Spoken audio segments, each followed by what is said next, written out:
ప్రజా కార్మిక రైతు వ్యతిరేక విధానాలను అవలంబిస్తున్న బీజేపీ ప్రభుత్వాన్ని గద్దెదించడం కోసమే ఇండియా కూటమిగా ఏర్పడ్డామని సిపిఎం రాష్ట్ర కమిటీ సభ్యులు భూపాల్ వెల్లడించారు.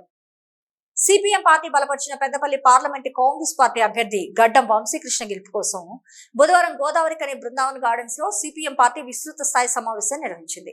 ఈ సమావేశంలో పాల్గొన్న చెన్నూరు ఎమ్మెల్యే వివేక్ వెంకటస్వామితో కలిసి భూపాల్ మాట్లాడుతూ బీజేపీ ప్రభుత్వం 10 సంవత్సరాల పాలనలో ప్రభుత్వ రంగ సంస్థలన్నింటినీ అమ్మకానికి పెడుతూ అదానీ అంబానీలను అపరకుబేరులను చేస్తూ వస్తుందని ఆరోపించారు. ప్రభుత్వాన్ని ఎన్నుకున్న ప్రజలకు విదేశాల్లో ఉన్న నల్లధనం తెచ్చి ప్రజల అకౌంట్లలో ఒక్కొక్కరికి 15 లక్షల రూపాయలు వేస్తామని నమ్మబలికారని పేర్కొన్నారు. మత విద్వేషాలను రెచ్చగొడుతూ రాముని పేరుతో ప్రజల మధ్య చిచ్చు పెడుతున్నారని, ప్రభుత్వాన్ని ప్రశ్నించే వారిపై ఈడీ కేసులు పెడుతూ భయభ్రాంతులకు గురి చేస్తుందని, బీజేపీ ప్రభుత్వంలో అరాచకాలు, మహిళలపై అఘాయిత్యాలు పెరిగాయని గుర్తు చేశారు. అరాచక పాలనకు స్వస్తి చెప్పడానికి పార్టీలని ఏకమై ఇండియా కూటమిగా మారాయని అన్నారు.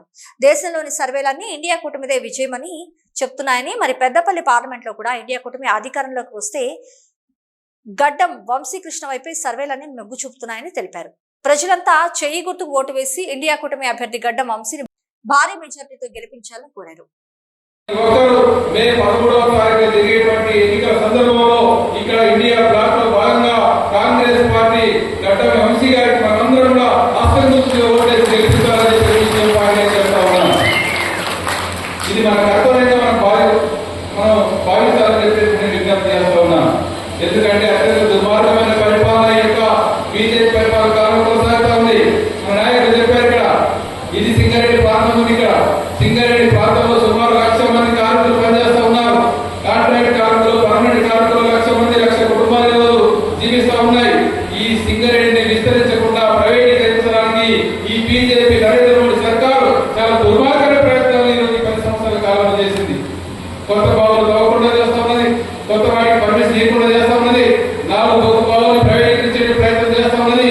మొత్తం ప్రైవేటీకరణలో భాగంగా ఈ బొగ్గు రంగం అనేటువంటిది, ఈ సింగరేణి అనేటువంటిది బతికి పట్ట కట్టాలంటే ఈ దేశంలో బీజేపీ ఓడిపోవాల్సిన అవసరం ఉందని చెప్పి ఈ సందర్భంగా గుర్తించాలని చెప్పి నేను చెప్తా ఉన్నాను. మరో సందర్భంగా వేల మంది పిలిచిన అవసరం ఉన్నది. రోజు సిపిఎం పార్టీ నాయకత్వంలో వేల మంది పిలిచలు వేసుకుని పోరాటాలు కొనసాగిస్తూ ఉన్నారు. దానికి కాంగ్రెస్ పార్టీకి మనం మద్దతు ఇచ్చారు, అండగా నిలబడ్డారు.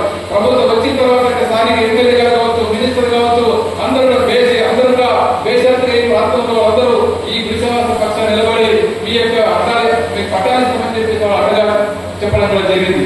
అందుకే గురిసవాస అందరికి సంబంధించినటువంటి ఈ సమస్య పరిష్కారం కావాలంటే ఇక్కడ బీజేపీ ఓడిపోవాలి, కాంగ్రెస్ గెలవాలి. కాంగ్రెస్ గెలిస్తే అందరికి పట్టాలు వస్తాయి, ఇల్లు వస్తాయని చెప్పి సిపిఎం పార్టీ మేము నమ్ముతున్నాం. ఆ కార్యక్రమాన్ని వాళ్ళు తీసుకుంటారని చెప్పేసి భావిస్తా ఉన్నాం. ఇదే సమస్య కాదు. ఈరోజు ఇక్కడ ఎన్టీపీసీ ఉంది, కేంద్ర ప్రభుత్వ రంగ సంస్థ ఉంది. ఈ ఎన్టీపీసీ విద్యుత్ ఉత్పత్తి చేస్తూ ఉన్నది, ఈరోజు ఆరోగ్యంగా ఉత్పత్తి చేస్తూ ఉన్నది, మొత్తం ప్రజలందరికీ విద్యుత్ సౌకర్యాలు అందిస్తూ ఉన్నది. ఇటువంటి ప్రభుత్వ రంగ సంస్థని ఈ నరేంద్ర మోడీ సర్కార్, బీజేపీ గవర్నమెంట్ 2021 నాటికి వచ్చే సంవత్సరం నాటికి ఇందులో వాటాను విక్రయించేసి ప్రైవేటీకరించే కార్యక్రమం చేయబోతా ఉన్నది. అందుకే విద్యుత్ రంగాన్ని కాపాడుకోవాలి, ఎన్టీపీసీని కాపాడుకోవాలంటే ఈ దేశంలో బీజేపీ ఓడిపోవాలని చెప్పి సందర్భంగా సిపిఎం పార్టీగా మేము భావిస్తా ఉన్నాం. అందుకే ఎన్టీపీసీని కాపాడుకోవాలి, సింగరేణిని కాపాడుకోవాలి, రైల్వే వ్యవస్థని కాపాడుకోవాలి, పెట్రోలియం కంపెనీలు కాపాడుకోవాలి, ఎల్ఐసిని కాపాడుకోవాలి, బిఎస్ఎన్ఎల్ కాపాడుకోవాలి, ప్రభుత్వ రంగ సంస్థలన్నింటినీ కాపాడుకోవాలంటే బీజేపీ ఓడిపోవాలి.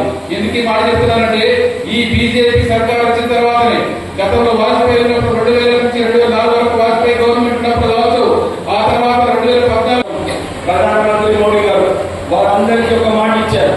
నేను ఇంటింటికి ఒక్కొక్క అకౌంట్ కి 15 లక్షల రూపాయలు బయట నుంచి దేశాల నుంచి సొమ్ము తీసుకొచ్చి మీకు ఇస్తానని చెప్పినాడు. అది దాని గురించి మళ్ళీ మాట్లాడడం లేదు. ఏ ఒక్క అకౌంట్ కి కూడా ఒక్క పైస కూడా రాలేదు.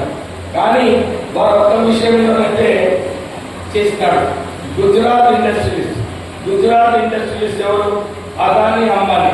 వీరిద్దరినైతే ప్రపంచంలోనే టాప్ 10 వెల్త్ క్రియేటర్స్ అంటే టాప్ 10 ధనవంతులలో వీళ్ళిద్దరు కూడా ప్రధానమంత్రి మోడీ గారు చేయడం జరిగింది. మీరందరూ చూస్తారు, కేవలం ఇండస్ట్రీస్ కి 16 లక్షల కోట్ల రూపాయలు, 16 లక్షల కోట్ల రూపాయలు రుణమాఫీ చేయడం జరిగింది. కానీ ఏదైతే ఇంతకుముందు 2009లో అప్పుడు యూపీఏ 2 ప్రభుత్వం ఉండే వారు 70,000 కోట్లు పెట్టి రైతులకు రుణమాఫీ చేయడం జరిగింది. కానీ మోడీ ప్రభుత్వం పరిశ్రమలకు ₹1 కూడా అందజేయలేదు. కానీ పెద్ద ఈ సమావేశంలో సిపిఎం సిఐటియు నాయకులు వై యాకయ్య, తుమ్మల రాజిరెడ్డి, ముచ్చెనరావు, మహేశ్వరి, వేల్పుల కుమారస్వామి, రామాచారి, అధిక సంఖ్యలో సిపిఎం సిఐటియు నాయకులు తదితరులు పాల్గొన్నారు.